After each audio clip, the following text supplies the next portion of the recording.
Hey everybody, we are going to be talking about 4 different types of government today.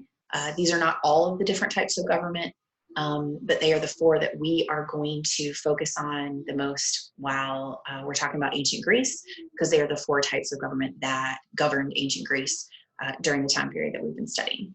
So I am going to kind of talk to you guys like I would in class, and I'm going to put some notes up here on this chart behind me, and then you guys can watch the video, take notes, or replay the video as much as you need to while you're working on the assignment that goes with it. But I would remind you that writing things down increases your chance of it going into your long-term memory. So take notes. Okay.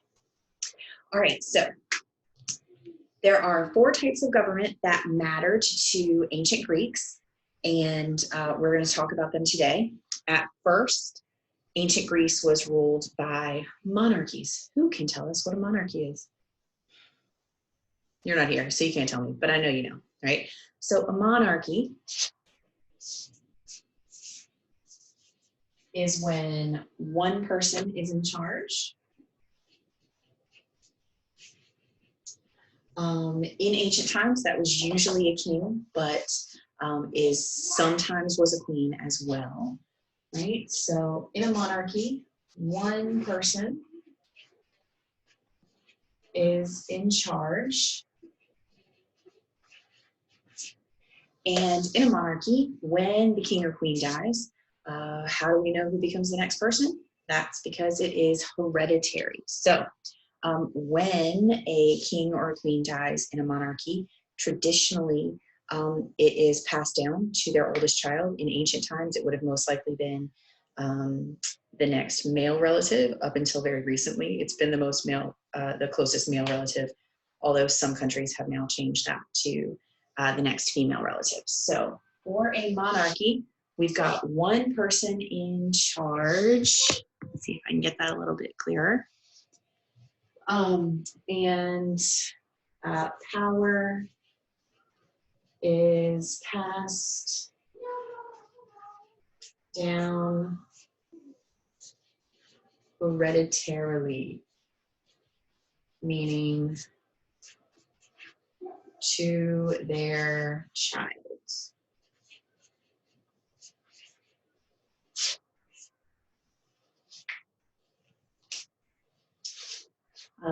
The type of government that mattered in ancient Greece was a tyranny.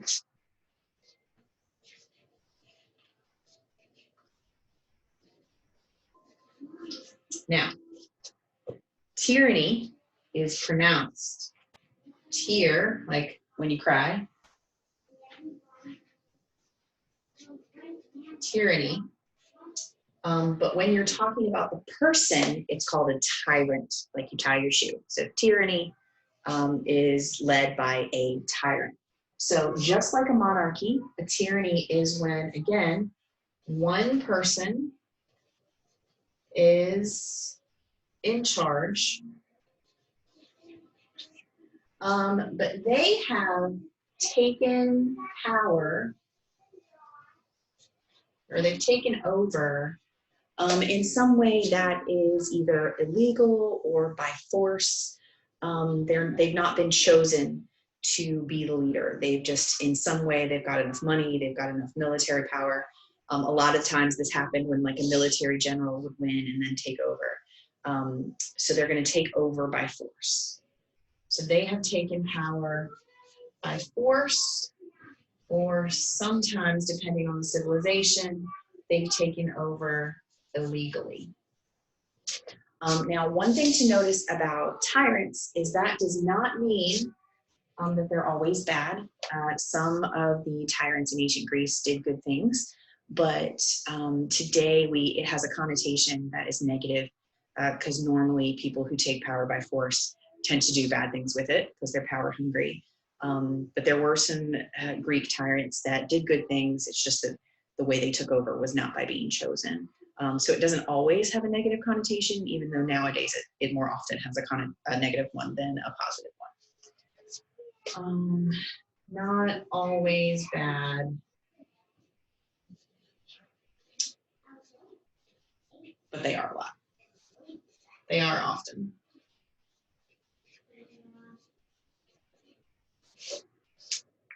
All right, so that we've got monarchy, and then we've got tyranny, which is led again by a tyrant,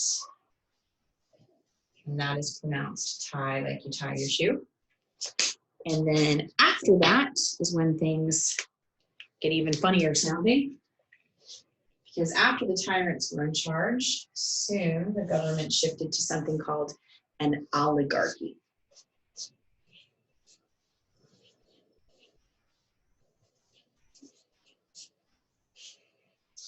Now, an oligarchy is when we really shift for the first time away from what we've been talking about, because with monarchy and tyranny, we've got one person in charge, whereas with an oligarchy, you've got a group of people in charge.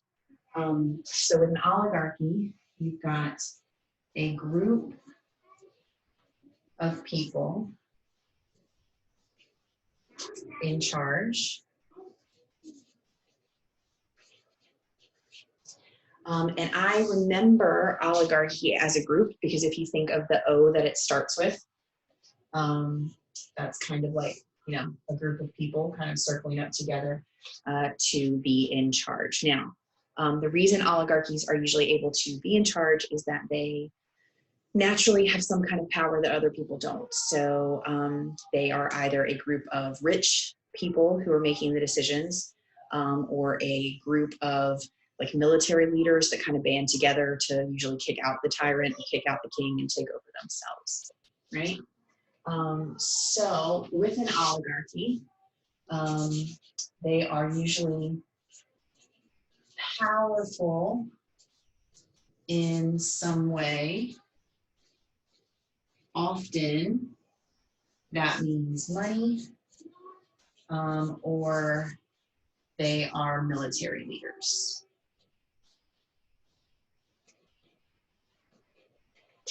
All right, feel free, by the way, to email or chat or comment on Google Classroom any questions that you have while we are talking about this.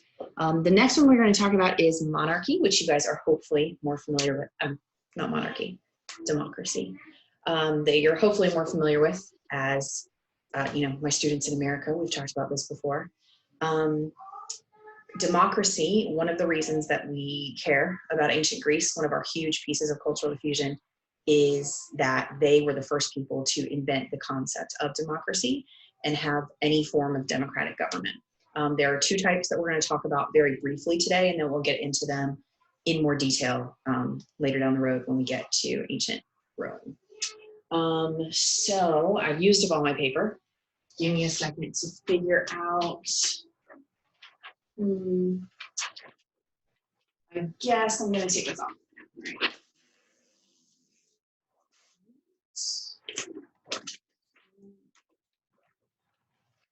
Lay that here. All right, so let's talk about democracy. And thanks for ignoring the dulcet tones of my child playing Mario Kart in the background. I've tried and failed to get her to quiet down. All right, so in Greece, eventually people got tired of kings and tyrants telling them what to do, and then they got tired of the powerful oligarchy leaders telling them what to do. And in Athens, they came up with the idea of democracy and everybody having a say in the government. So let's talk now. Democracy, we know, we've talked about this before. It comes from, not surprisingly, the Greek words, because that's where it was invented. Demos and kratos. Demos meaning the people, and kratos meaning power. So that leads us to power to the people. So in democracy, we know that people have a say in their own government.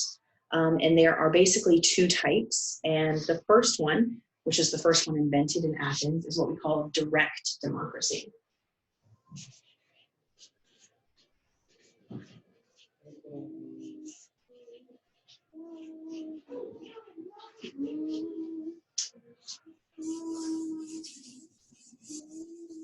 So direct democracy is just that. People have a more direct line to power and say in what actually happens. So in direct democracy, every citizen votes on every law and every decision, right?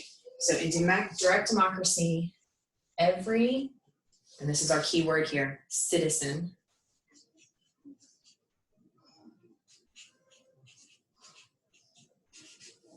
every citizen votes on every law or decision.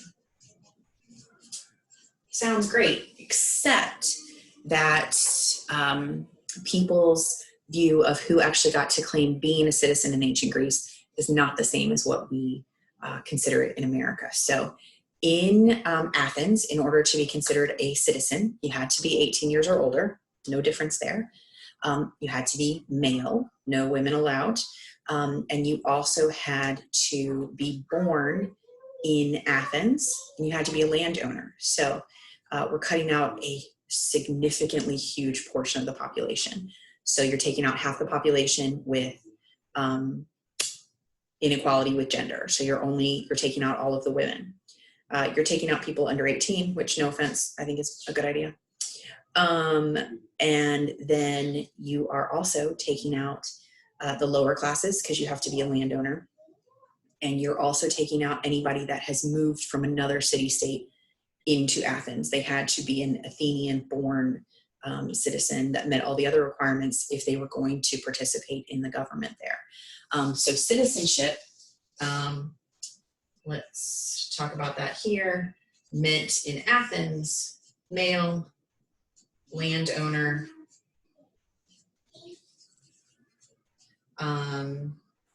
at least 18 years old, and born in Athens. Now, we're going to talk about our second type, which is called representative democracy, right? Representative democracy is different than direct democracy.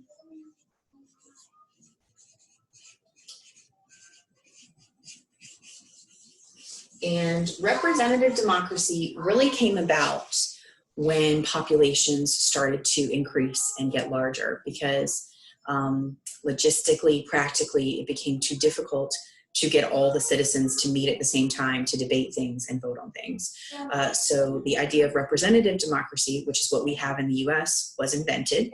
And that is when, instead of every citizen voting on every law and attending every debate, the citizens all vote on someone to be their representative, to go to the government, to debate things and vote on the laws. The idea being that that representative is supposed to vote the way those people want them to. It's not always how it works, but it's hopefully how it works. So in a representative democracy, that is usually for a larger population. And the people vote, choose someone to debate and vote on laws for them.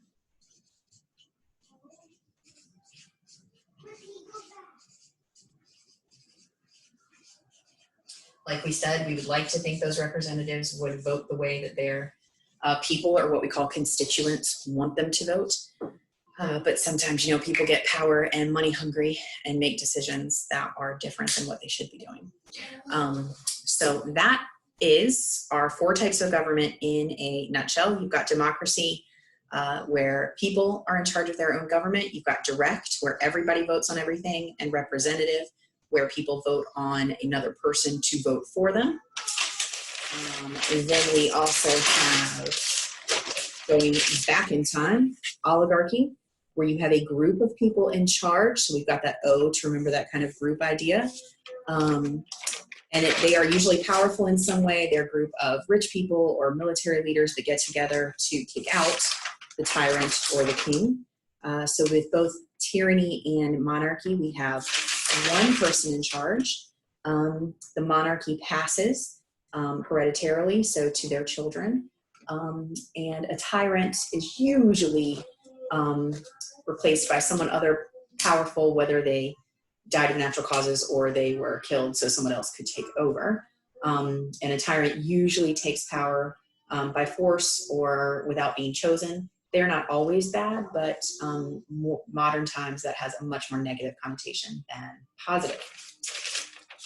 All right, so after you've watched this video and taken notes, I've got an assignment on Google Classroom that I'm going to post for you so you guys can practice with this information. These words are also on our Quizlet, so as always, please keep using that as a way to study. Thanks for tuning in. I miss you guys, and I hope to see you soon.